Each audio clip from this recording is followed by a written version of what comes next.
Lalia suspects that he knows this and was also aware of the effect he has on the ladies. "Thank you. You're not so bad yourself," Lalia replied, smiling.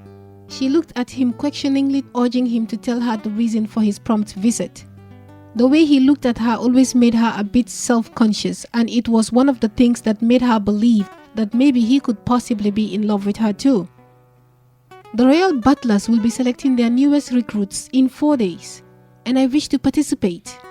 You remember I told you about it a while ago and requested your help to convince my father," he explained. Lalia recalled agreeing to speak to Nayo's father, her teacher, about allowing his son to join the Royal Butlers.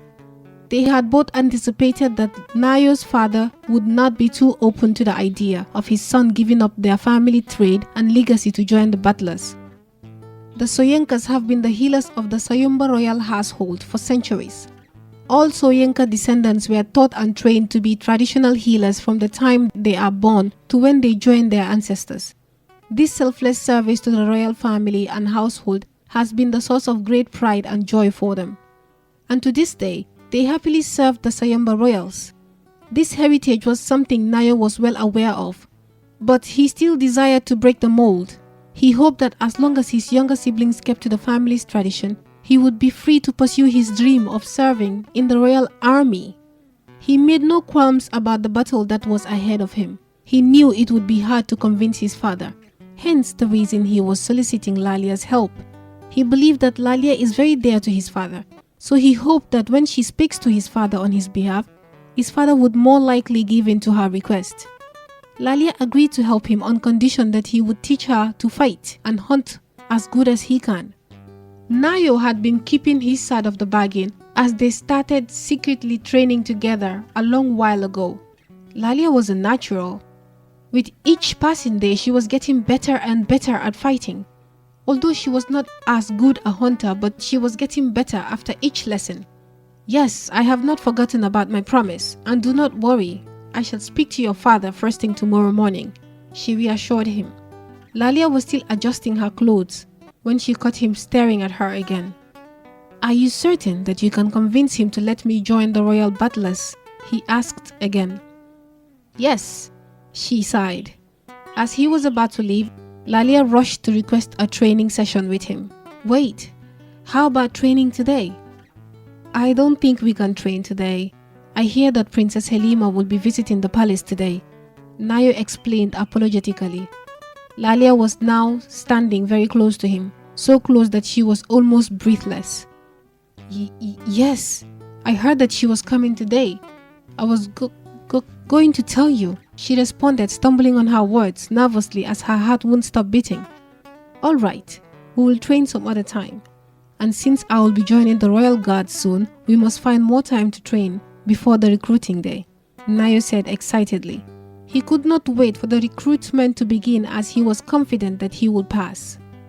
"All right, I'll take my leave now. See you soon." Yes, see you soon." She watched him as he walked away and wondered if he really did feel the same about her as she did about him. As she stood dreamily lost in her own thoughts, her friends rejoined her and forced her out of her reverie. They reminded her that the princess would soon be arriving in the kingdom, expecting her to worry, but she wasn't even bothered, even after they insisted that she worries, as she and the princess were never in good terms. Helima tends to be a twinge on her spine every time she's around. She and Lalia have a history. However, since they tend to have spent more time arguing than doing anything else, her friends worry for her. "I must say that all the excitement I feel on coming here always fades every time I see you. Every time," Princess Helima said to Lalia in front of everyone, the king, his queen, some of the council members, and natives who came to welcome her. Princess Helima was around Lalia's age, and she was also chosen by the king and queen to be their son's betrothed since birth. Named after the water goddess Helima, the princess was obligated to fulfill a pact for the goddess when she comes of age, but this did not deter the queen in her decision to choose her as her son's bride. What people did not know was that the queen had chosen her because she had given her word to Helima's mother, who was not only her dear friend but also the priestess of the kingdom. She had helped her a lot on her journey to becoming the queen. That was why Halima was considered the princess from birth. She grew up with slaves and servants at her beck and call. Halima was bold and very beautiful. She was fair and petite. Halima was treated like royalty even though she was not yet married to the prince. Grand festivals were always held in her honor every time she visited the palace. Prince Alan was still at the encampment, however that doesn't deter the princess from coming by the palace every now and then. Princess Halima would come by mostly to visit her in-laws. She would always spend a week or two then go back to her mother. This was so she would get used to the palace and the subjects in it. Really? And why is that? Lalia boldly asked, even though she knew what the princess meant. Your face. You must know it makes you look too scary. It must be hard having a face like that. Princess Halima added, putting a wide smile on the queen's face and some of the attendants. This was the one thing Queen Tati always liked about the princess. Careful now, that's my ward you're talking to, the king painfully warned. On hearing this, Princess Halima walked towards the king, who was seated on his throne. She looked even prettier in her expensive bead-plated braids and on her ears, which matched what she wore. She had no scar on any part of her body. Her whole body looked clean and fair, like a future queen's body should. Apologies, Your Majesty. I was only speaking my mind. She bent before the king, who was now worrying over her thin frame. He knew that she must be around 15 now.